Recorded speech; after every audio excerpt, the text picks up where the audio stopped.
Hey guys, this is Isaac from Sapaholic.com and Option.co, where we've helped over 50 clients automate their processes and workflows.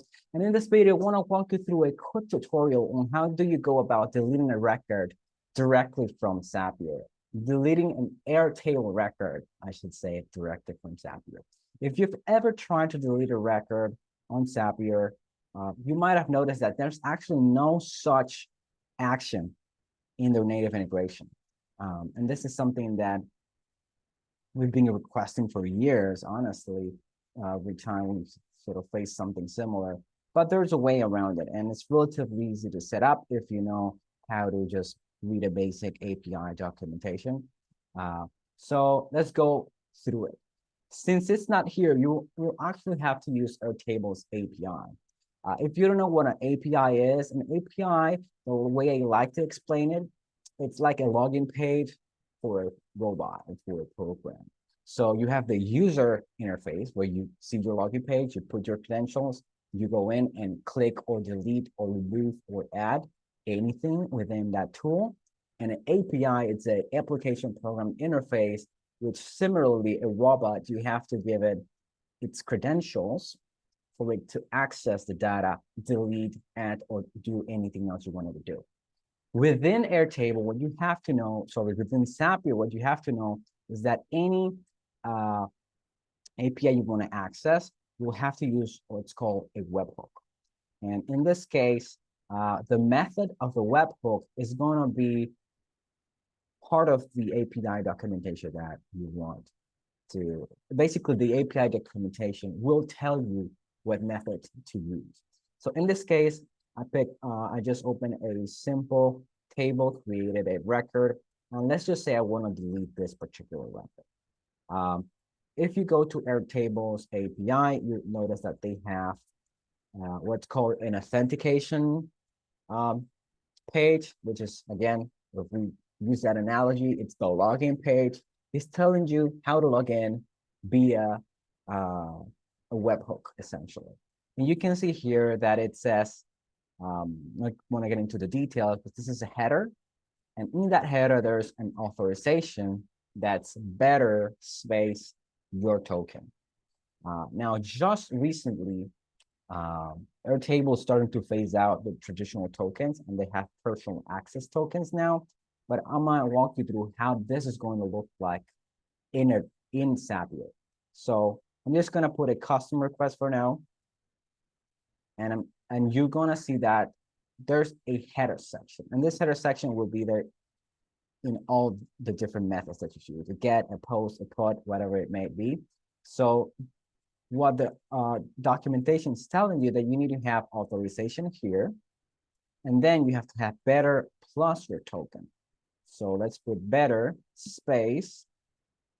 And let's go ahead and hunt for a API key, in this case, actually a token, how they're now calling it. You will go to the developer hub and you will create a token. I'm just going to call it a temporary video token.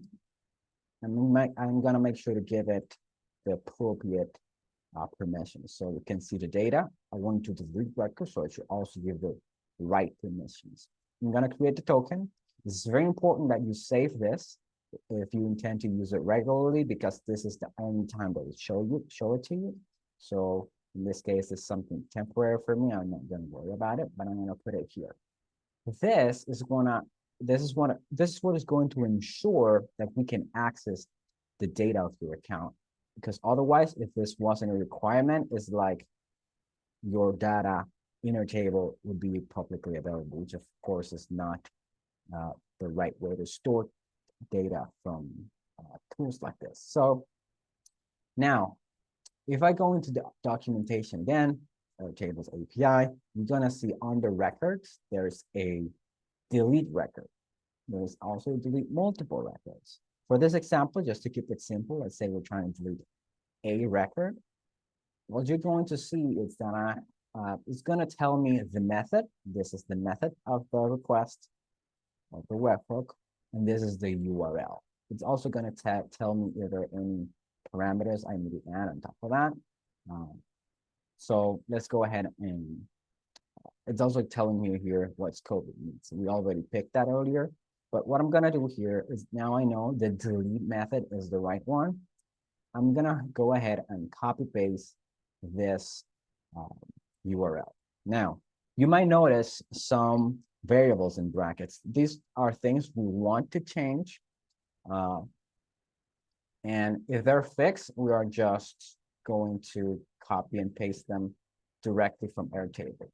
Now, since I've used Airtable, I know that in the URL, they already have the base ID and the table ID. So you see airtable.com/ this is the base ID. This is the table ID. And if I open up the record, I'm going to see this as the record ID. And this is the view ID, in case you're wondering. So I'm gonna pick the app, which is the base ID. And I'm gonna pick also the TBL, which is the table ID. Now, if you were going to have this as an actual automation that's running, you'll probably want this to be a custom variable. I'm gonna show you that in a little bit, but let's assume for this example that we just wanna make sure that this is working and we wanna test it. I'm gonna go ahead and pick that specific record. I'm gonna put it here and I'm going to go ahead and hit continue, test the action, and let's see what happens. Invalid permissions. I'm a fool. What happened? Let's see, authorization.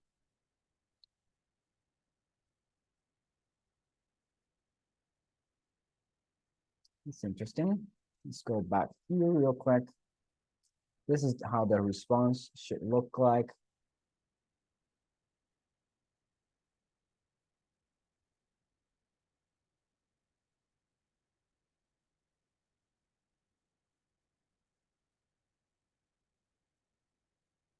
Let's see if it has something to do with the token we just created.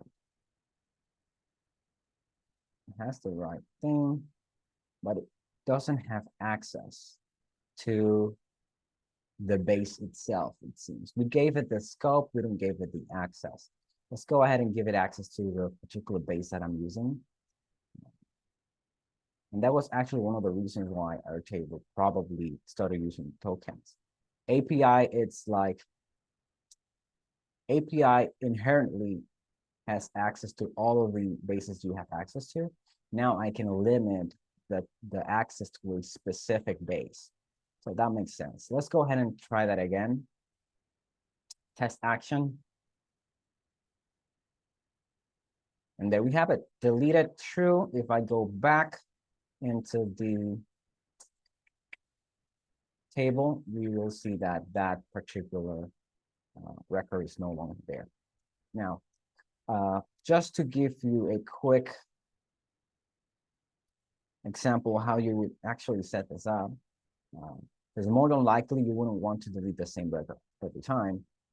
Instead, you're going to have a record generated before this step, and you will more than likely want to introduce here that custom record. So it would be like introducing a record that say was triggered in one of the steps above, and that's how probably the webhook is going to look like in its finished version before you publish this up.